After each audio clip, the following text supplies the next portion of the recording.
हाल ही में संडे को एक 12 साल के बच्चे ने कोझिकोड डिस्ट्रिक्ट इन केरला में अपनी जान गंवा दी नीपा वायरस को।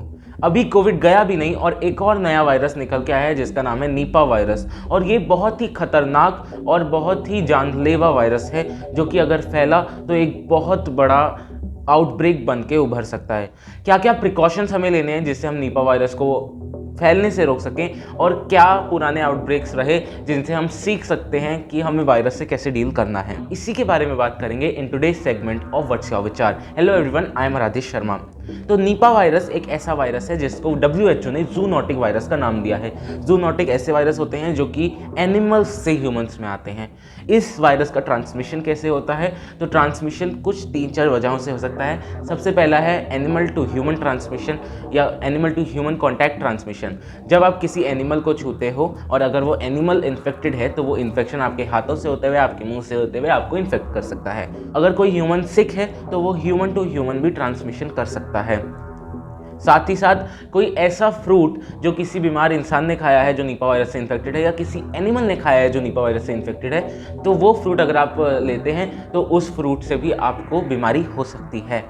तो इसके क्या क्या सिम्टम्स हैं उसके बारे में बात करते हैं। इसके कुछ नॉर्मल सिम्टम्स ही हैं, बहुत सिमिलर सिम्टम्स हैं जो कोविड में भी होते हैं, जैसे कि मसल पेन, फीवर, बॉडी एक, वॉमिटिंग, फैटीग और छोटी मोटी रेस्पिरेटरी प्रॉब्लम्स से शुरुआत होती है। धीरे धीरे ये इतने सीवियर होते जाते हैं कि कई बार इंसान कोमा में चला जाता है, और जब इस वायरस की स्टेज बिगड़ती है तो डेथ भी हो सकती है। इसका मोर्टेलिटी रेट 50 से 75% देखा गया है, जिसका मतलब है कि अगर 100 लोगों को वायरस होता है तो 50 से 75% लोगों की डेथ हो सकती है। इसका इंक्यूबेशन टाइम क्या है, मतलब कितने दिनों में ये आता है, कितनी जल्दी सिम्टम शो करता है? तो 12 से 14 दिन के अंदर अंदर इसके सिम्टम्स आपको दिखने लग जाते हैं। बहुत कम केसेस ऐसे होते हैं जो सिम्टम्स नहीं आते और ये इफेक्ट आपको ज़्यादा नहीं करता, लेकिन वो बहुत ही कम होते हैं और आप सिर्फ दूसरों को इन्फेक्ट करते हो।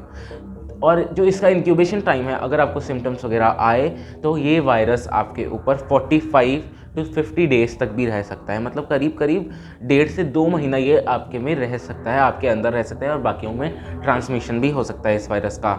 इस वायरस के क्या क्या ट्रीटमेंट हैं? तो इसका एज सच कोई भी वैक्सीन या फिर ड्रग अवेलेबल नहीं है। अगर इससे बचना है तो जो इसके सिम्टम्स हैं उसका ट्रीटमेंट डॉक्टर करते हैं।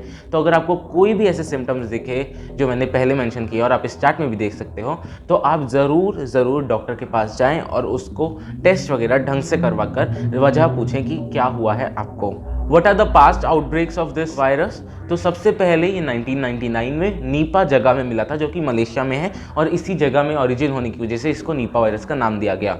फिर ये इंडिया और ईस्टर्न इंडिया स्पेसिफिकली और बांग्लादेश में भी मिला। ईस्टर्न इंडिया में 2001 में ये वेस्ट बंगाल में फैला था, जहाँ पे करीब 56 पीपल को इसने इन्फेक्ट किया था और 45 लोगों ने अपनी जान गंवा दी थी। तो नीपा वायरस को भगाने के लिए WHO कहता है कि आपको जो ह्यूमन और एनिमल का इंटरेक्शन है वो कम करना होगा। और अगर आप किसी फार्म को चलाते हैं जहाँ पे पिग्स और बैट्स वगैरह आते जाते रहते हैं, तो आप ये ध्यान रखें कि कोई भी अगर एनिमल सिक होता है तो आप हमेशा ग्लव्स और प्रोटेक्टिव गियर्स पहन के ही उसका इलाज करें या उसको छुएं।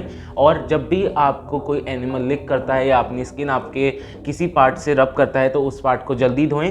कपड़े इन एनिमल्स के पास जाने के बाद जरूर चेंज कर लें और सेफ्टी और हाइजीन का ध्यान रखें। हालांकि ये वायरस ज़्यादातर पिग्स और बैट्स में पाया जाता है, लेकिन अगर किसी इन्फेक्टेड एरिया में कैट्स, डॉग्स, शीप्स, हॉर्सेस भी हैं तो भी ये वायरस उनमें भी जा सकता है और उनसे भी आपके पास आ सकता है। तो आप जब भी अपने आसपास किसी भी एनिमल को छुएं या प्यार करें तो अपने हाथ वगैरह को ढंग से सैनिटाइज और साफ जरूर कर लें। साथ ही साथ WHO कहता है कि कोई भी आप फ्रूट खाते हो तो आप उसको पील करके खाओ, अच्छे से धो के खाओ, कोई भी वेजिटेबल या कोई भी खाने को, क्योंकि ये वायरस कंटैमिनेटेड फूड आइटम से भी फैल सकता है। और अगर कोई बैट के खाने के या किसी एनिमल के खाने के निशान है फ्रूट्स में या वेजिटेबल्स में, तो उन वेजिटेबल और फ्रूट्स को अवॉइड करो। और गवर्नमेंट्स क्या स्टेप ले सकती है? सबसे पहले तो अवेयरनेस फैलाना कि ये है क्या और इसको कैसे रोका जाए, हाइजीन को कैसे बढ़ावा दे सके, ये गवर्नमेंट को सोचना होगा।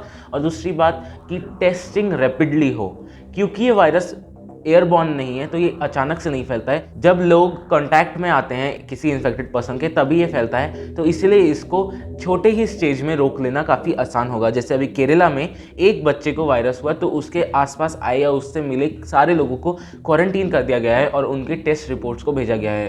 तो उम्मीद है आप सब लोग अपने घर पे रहेंगे, कोई भी चीज़ छूने के बाद अपने हाथ को ज़रूर धोएंगे, खाने को अच्छे से धो के खाएंगे और ये सारे छोटे छोटे प्रिकॉशन लेके ही आप अपने आप को और अपनी फैमिली को सेफ रख सकते हो।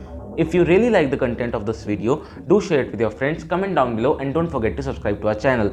Do follow us on social media websites as well. Link will be in the description. Thanks for watching.